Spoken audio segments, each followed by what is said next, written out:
Todo el mundo ha oído hablar de los sumerios Babilonia y Asiria. El antiguo Egipto apenas necesita presentación. Sin embargo, junto a ellos, tanto en tiempo como en espacio, existió una civilización que perduró durante casi 3000 años, desarrolló su propio sistema de escritura, supo defenderse frente a sus vecinos y dejó tras de sí monumentos notables que aún hoy se mantienen en pie. Y aún así, Elam ha permanecido prácticamente en el olvido, mencionada solo de pasada en los relatos sobre la historia de Mesopotamia. Ya es hora de cambiar eso. Hacia el año 4200 a.C., las comunidades agrícolas dispersas por el creciente fértil comenzaron a transformarse en ciudades. Susa surgió en la llanura de Juzistán, en el suroeste de Irán, aproximadamente al mismo tiempo que las primeras ciudades sumerias. Y la llanura de Susiana, alimentada por los ríos que descendían de los montes sagros, ofrecía condiciones ideales para la agricultura. Su clima permitía cultivar una gran variedad de productos, además del pastoreo de vacas, ovejas y cabras. El excedente agrícola a su vez hizo posibles la vida urbana y el crecimiento de la población. Las evidencias arqueológicas muestran más de 6000 años de ocupación continua, lo que convierte a Susa en una de las ciudades más longevas del mundo, más antigua que las pirámides, más antigua que Stonehenge, y tan antigua como la civilización misma. Hacia el año 3400 a.C. apareció otro gran centro en la región montañosa al este, Anshan. En sus primeros tiempos, Anshan pudo haber incluso superado a Susa en tamaño. La ciudad ocupaba unas 50 hectáreas con zonas fortificadas que se extendían hasta cerca de 200. La coexistencia de dos mundos, las tierras bajas y las tierras altas, marcaría el carácter de la civilización elamita durante milenios. Susa representaba las llanuras fértiles estrechamente ligadas a la cultura y al comercio mesopotámicos. Anshan era una fortaleza montañosa rica en recursos escasos en los valles fluviales, madera, piedra, cobre, plata, plomo, piedras preciosas, obsidiana y mucho más. Alrededor del 3100 a.C., los habitantes de la región desarrollaron su propio sistema de escritura conocido como proto-elamita. Constaba de más de 1000 signos y surgió casi al mismo tiempo que la escritura cuneiforme sumeria. Se han encontrado tablillas protoelamitas por toda la meseta iraní. La escritura sigue sin descifrarse y constituye uno de los grandes misterios de la arqueología.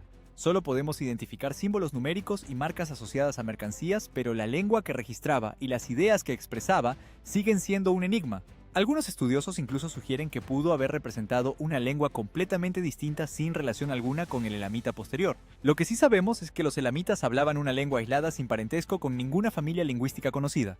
No era semítica como el acadio, ni indoeuropea como el persa, y ni siquiera estaba emparentada con el sumerio. A pesar de la cercanía entre estos pueblos, los lingüistas suelen comparar la distancia entre el elamita y sus lenguas vecinas con la diferencia que hay entre el chino y el inglés. Esta singularidad lingüística reflejaba una distinción cultural más amplia. Los elamitas tomaron prestado de Mesopotamia solo lo que de verdad necesitaban: la escritura cuneiforme, ciertas ideas religiosas y algunos motivos artísticos. Sin embargo, pese a las influencias externas, conservaron su propia identidad con una constancia notable. Hacia el 2500 a.C. aparecen pruebas de contacto entre Elam y la civilización del Valle del Indo. A más de 2000 kilómetros al este, cerámicas distintivas, sellos cilíndricos con motivos surasiáticos y bienes comerciados demuestran que Elam fue un eslabón crucial entre las grandes civilizaciones de la Edad del Bronce. Cobre de Omán, estaño de Afganistán, marfil de la India, lapislázuli de las montañas, todo ello llegaba a Mesopotamia a través de rutas comerciales que pasaban por Elam alrededor del 2700 a.C. Según la lista real sumeria, el soberano Emmebaragesi de Kish lanzó una campaña contra Elam y salió victorioso. Esta es la guerra documentada más antigua de la historia y marcó un patrón que se repetiría durante siglos. Los estados mesopotámicos avanzaban hacia el este para hacerse con el control de las rutas comerciales y los recursos. Los elamitas resistían, eran derrotados, se recuperaban y con el tiempo pasaban ellos mismos a la ofensiva. La dinastía elamita más antigua que puede identificarse con claridad en las fuentes es la de Awan, llamada así por una región cuya ubicación exacta sigue siendo objeto de debate. La lista real de Susa registra a 12 de sus soberanos, aunque de la mayoría apenas conocemos algo más que sus nombres. Lo importante es que hacia el 2400 a.C., Elam ya existía como un reino plenamente formado contemporáneo del estado acadio que pronto se convertiría en la potencia dominante de Mesopotamia. Alrededor del 2350 a.C., Sargón de Akkad, el primer gran constructor de imperios, conquistó parte de Elam y redujo al rey de Susa a la condición de vasallo. Anshan, sin embargo, más adentro en las montañas, se mantuvo independiente. Este patrón se repetiría una y otra vez cuando la Elam de las tierras bajas caía en manos de los gobernantes mesopotámicos. Las regiones montañosas servían de refugio y se convertían en base para la resistencia y, finalmente, para la restauración de la independencia elamita. Durante el período del dominio acadio, Sargón y sus sucesores introdujeron la escritura cuneiforme acadia en los territorios conquistados en sustitución de la escritura protoelamita. Al principio los registros se escribían exclusivamente en acadio, pero al poco tiempo la escritura se adaptó también a la lengua elamita. La mayoría de las fuentes escritas que han llegado hasta nosotros son tablillas cuneiformes redactadas en este cuneiforme elamita. Hacia el año 2240 a.C., Puzur-Inshushinak, gobernador de Susa, aprovechó el debilitamiento de Akkad tras las invasiones de los Gutis y se alzó en rebelión. Durante un breve periodo unificó Susa y Anshan, proclamó la independencia y de manera notable introdujo un nuevo sistema de escritura conocido como elamita lineal. Esta fue la segunda escritura autóctona de Elam, más sencilla que la protoelamita y compuesta por unos 100 signos. Funcionaba como un silabario en el que cada signo representaba una sílaba completa. El elamita lineal se utilizó durante algún tiempo junto con el cuneiforme elamita, pero acabó por desaparecer.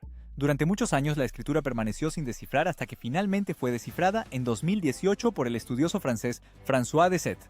Alrededor del 2100 a.C., el rey sumerio Shulgi de la tercera dinastía de Ur restableció el poder sumerio, reconquistó Susa, nombró gobernadores e incorporó Elam a un sofisticado sistema administrativo. Las tablillas muestran que los funcionarios sumerios ejercían un control absoluto sobre las tierras elamitas. Durante casi un siglo pudo parecer que Elam acabaría siendo absorbida poco a poco por la cultura sumeria. Y sin embargo, las regiones montañosas de Anshan y Shimashki se mantuvieron independientes. Esa situación no duró. El estado de la tercera dinastía de Ur entró en una etapa de decadencia provocada tanto por la inestabilidad y la rigidez de su propio aparato burocrático como por la presión constante de las tribus amorritas que avanzaban desde el norte. En el año 2004 a.C., los ejércitos del rey Kindatu de la dinastía de Shimashki liberaron a Elam del dominio sumerio y tomaron la propia Ur. Los elamitas capturaron a Ibbi-Sin, el último rey de Ur, y se lo llevaron a Anshan junto con la gran estatua de Nana, el dios de la luna y deidad protectora de la ciudad. El saqueo y la destrucción de Ur marcaron el fin de la hegemonía política sumeria. Las ciudades sumerias jamás volverían a construir imperios. Durante un tiempo se abrió un vacío de poder en Mesopotamia. Ningún estado era lo bastante fuerte como para unificar toda la región bajo una sola autoridad. Esto le brindó a Elam la oportunidad de consolidarse y resurgir durante varias décadas. Tras la caída de la tercera dinastía de Ur, Elam se convirtió en la potencia dominante del sur de Mesopotamia, hasta que Hammurabi, hacia el 1760 a.C., expulsó a los elamitas y fundó el reino paleobabilónico. Según las fuentes mesopotámicas y las inscripciones elamitas posteriores, el reino seguía un sistema de sucesión poco común. Cuando moría un soberano, el poder no pasaba a su hijo, sino a uno de sus hermanos. Si el rey no tenía hermanos, el heredero era el hijo de la hermana, es decir, el sobrino del rey por vía femenina. En la práctica, la sucesión obedecía a un principio matrilineal. El trono iba pasando sucesivamente entre todos los hermanos de una generación y solo entonces se transmitía a la generación siguiente a través de una mujer. Este sistema se diferenciaba claramente de las dinastías patriarcales propias de Mesopotamia. Tal disposición reforzaba enormemente el papel de la familia y del clan al que pertenecía el rey. Las decisiones solían tomarse de manera colectiva por los ancianos del clan y los reyes eran menos soberanos absolutos que representantes de la voluntad de la familia gobernante. Una estructura así aumentaba notablemente la estabilidad de las dinastías elamitas en comparación con aquellos sistemas en los que el poder se transmitía directamente de padre a hijo. Además, eliminaba en buena medida el riesgo de que un menor de edad llegara al trono y se convirtiera en una marioneta en manos de regentes, situación que se repitió una y otra vez en Mesopotamia, Egipto y otros estados de la Edad del Bronce. Por este motivo, algunos estudiosos describen las familias reinantes elamitas como dinastías corporativas. Este periodo nos ofrece la primera mirada nítida a la religión elamita gracias a un tratado único entre el rey acadio Naram-Sin y el soberano elamita Gita. Redactado en elamita antiguo mediante escritura cuneiforme acadia, el acuerdo se abre con una invocación a los dioses elamitas junto con varias divinidades mesopotámicas. Enumera alrededor de 40 dioses, el registro completo más antiguo del panteón elamita con los nombres de 33 conservados. El panteón elamita se fue configurando a partir de la fusión de los panteones de las distintas regiones que conformaban Elam, lo que explica por qué muchas deidades compartían funciones superpuestas. Varios dioses y diosas ostentaban el título de Gran Dios, una designación que puede entenderse como deidad suprema. Entre ellos figuraban Inshushinak, Napirisha, Humban, Nahunte y Kiririsha. Inshushinak, el señor de Susa, era el principal patrón de la capital y uno de los dioses más importantes del país. Su culto estaba estrechamente vinculado a la autoridad real y su nombre aparece en los nombres y epítetos de muchos soberanos, elamitas, entre ellos Puzur-Inshushinak, el último rey de la dinastía de Awan. También se le asociaba con la justicia y con el inframundo, y en los textos mesopotámicos a veces se le identificaba con Ninurta. Humban, cuyo nombre probablemente deriva del verbo elamita juba mandar, no alcanzó verdadera relevancia hasta el período neoelamita. Para entonces muchos reyes habían incorporado su nombre al propio como Humban Nikash I. Al menos 13 soberanos neoelamitas llevaron nombres teofóricos que incluían el nombre de Humban aproximadamente la mitad de todos los reyes de ese período. Napirisha, dios supremo de las regiones montañosas y deidad dinástica de Anshan, suele considerarse una de las figuras más importantes del panteón elamita. Su consorte era Kiririsha, la gran diosa. Esta era la deidad protectora de la ciudad portuaria de Liyang y aparece atestiguada en inscripciones votivas ya en el siglo XIX a.C. Los textos elamitas se refieren a ella como la madre de los dioses. Se creía que el dios Jutran, asociado a Awan, era hijo de Napirisha y Kiririsha. Nahunte era el dios elamita del sol. Aunque no se han hallado templos específicamente dedicados a él, aparece con frecuencia en los nombres de los reyes elamitas, entre ellos Shilhak y Inshushinak. En los textos religiosos y jurídicos, Nahunte se menciona a menudo junto a Inshushinak como el señor de la luz, complementando la asociación de Inshushinak con la oscuridad.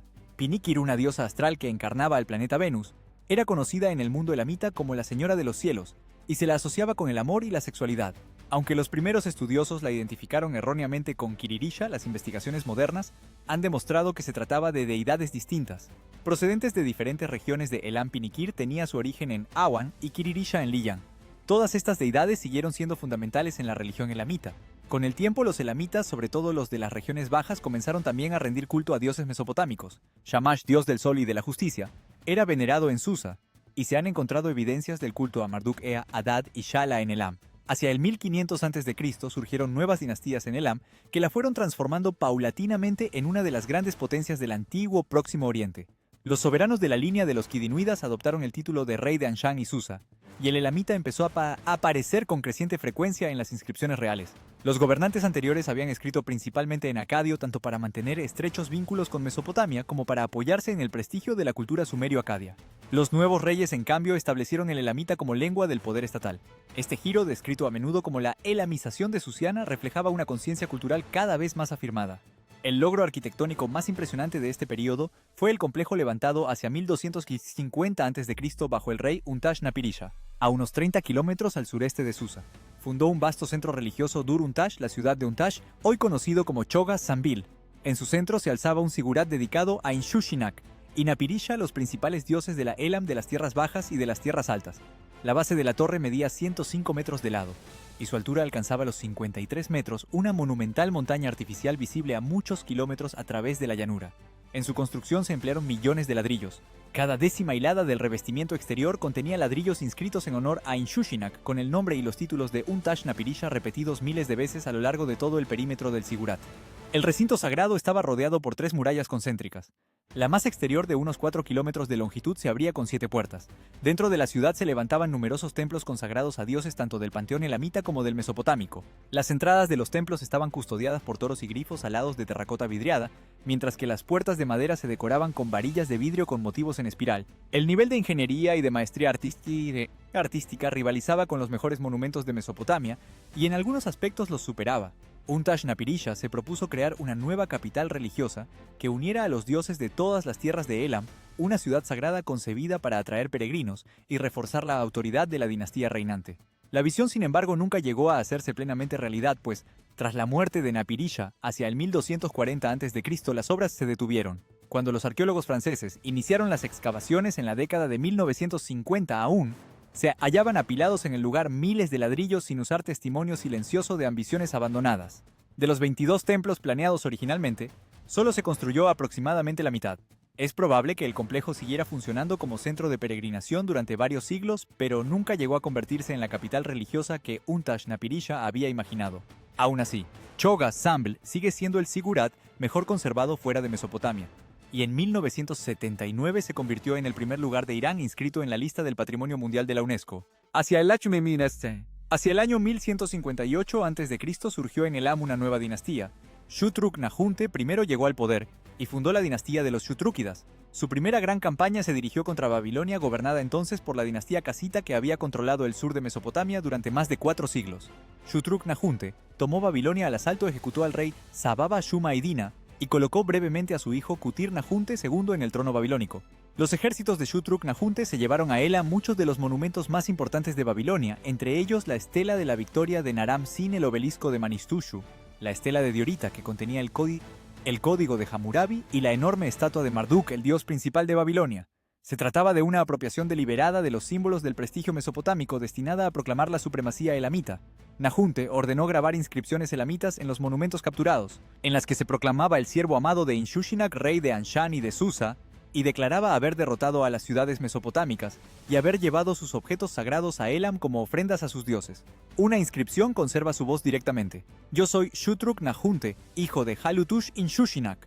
He destruido Sipar. He tomado la estela de Naram-Sin y la he traído a Elam. Se la he entregado a Inshushinak, mi dios. Al llevarse las estatuas de los dioses y los monumentos reales, Shutruk-Nahunte reivindicaba una supremacía espiritual sobre Mesopotamia, dando hasta entender que el destino de Babilonia quedaba ahora en manos de las divinidades elamitas. El dominio elamita en Babilonia fue efímero. Después de apenas 3 años, los babilonios se alzaron en rebelión y expulsaron a los elamitas. Aún así, la invasión puso fin a la dinastía casita y sumió a Babilonia en una profunda crisis. Esto a su vez abrió la puerta al ascenso del imperio asirio en el norte de Mesopotamia. Su hijo Shilhak-Inshushinak llevó el poder elamita a su apogeo. Entre los años 1150 y 1120 a.C. aproximadamente, emprendió una serie de campañas que pusieron temporalmente bajo control elamita toda la región al este del Tigris.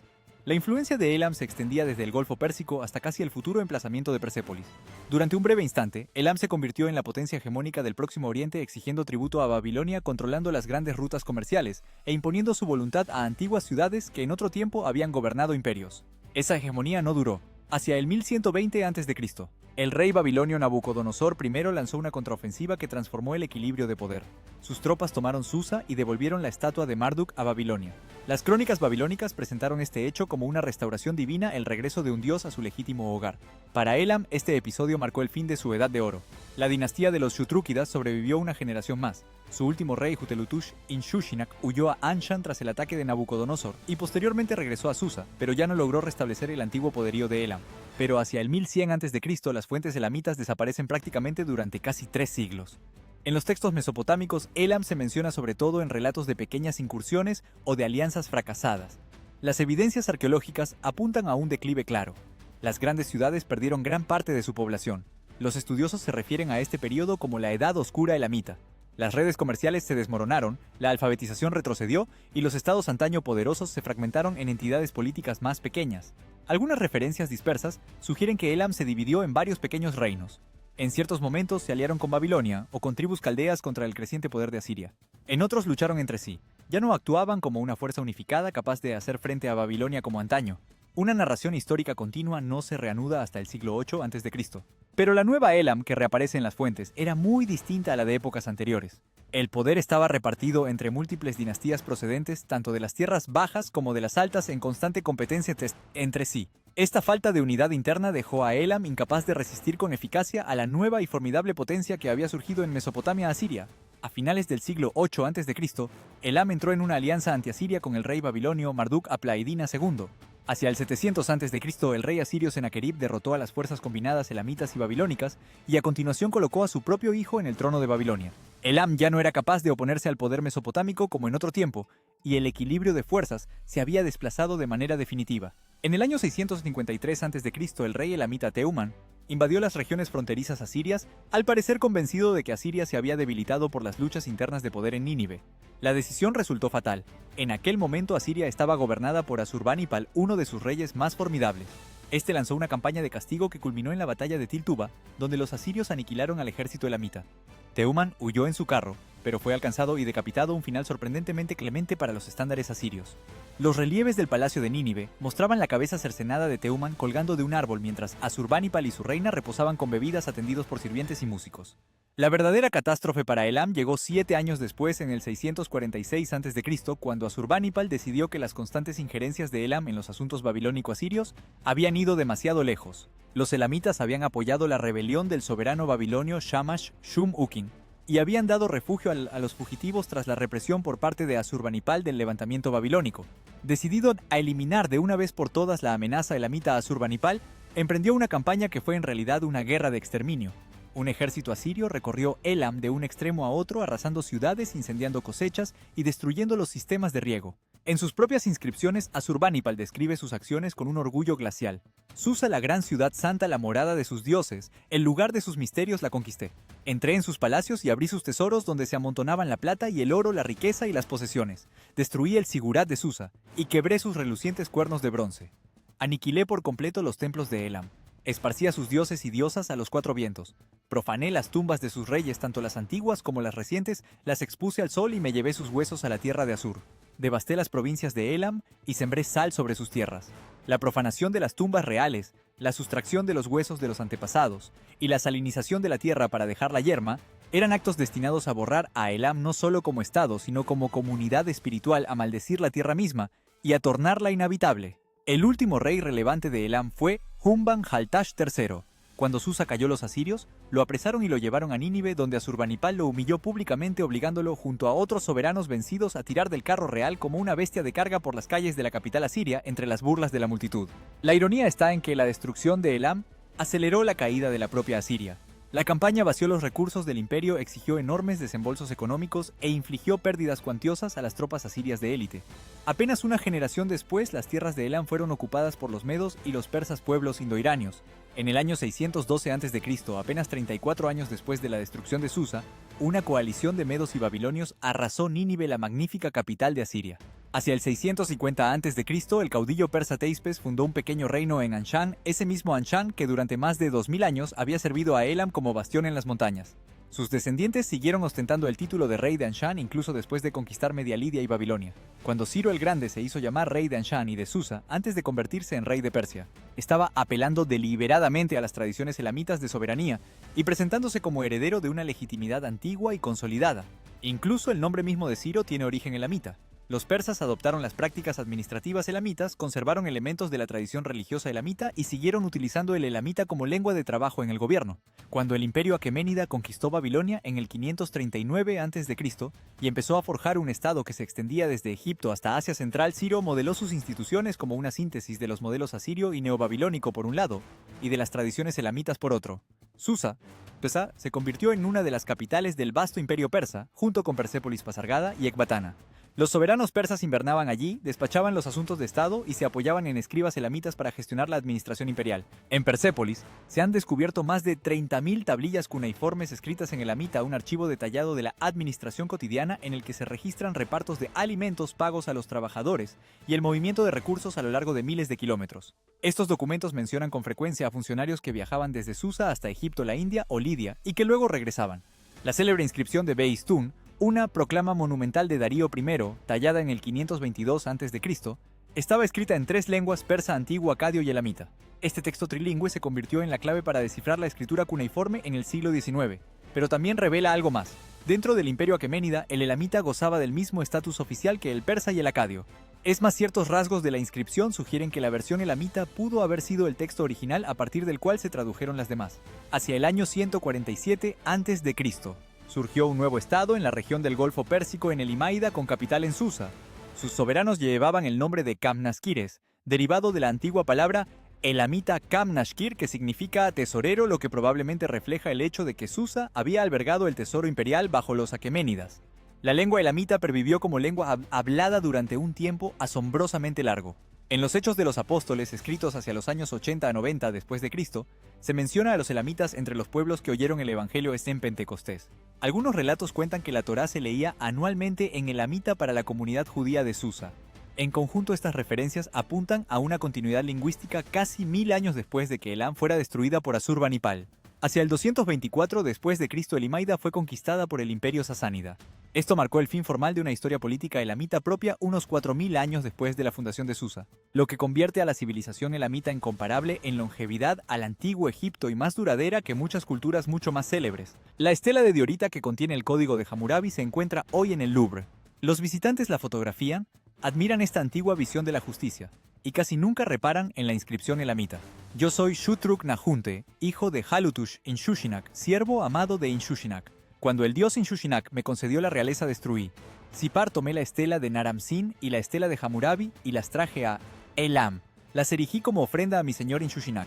Esta inscripción, un breve instante de seguridad y poderío elamita, nos conecta con una civilización de la que la mayoría de la gente jamás ha oído hablar, y que sin embargo contribuyó a moldear el mundo en el que vivimos. Si has llegado hasta el final de este video, te agradeceríamos enormemente que le dieras a me gusta y te suscribieras, y que nos acompañes en este viaje a través de las civilizaciones antiguas de la historia. Si quieres apoyar al canal, únete a nuestro Patreon o hazte miembro del canal de YouTube. Tendrás acceso anticipado a los nuevos episodios, contenido entre bastidores y mucho más. También puedes dejarnos un super thanks abajo para echarnos una manita extra. Y si lo que quieres es escuchar historias sobre la marcha, no te pierdas nuestro flamante podcast Parabellum History. Lo encontrarás en todas las grandes plataformas de podcast. Gracias de nuevo por acompañarnos y esperamos verte la próxima vez.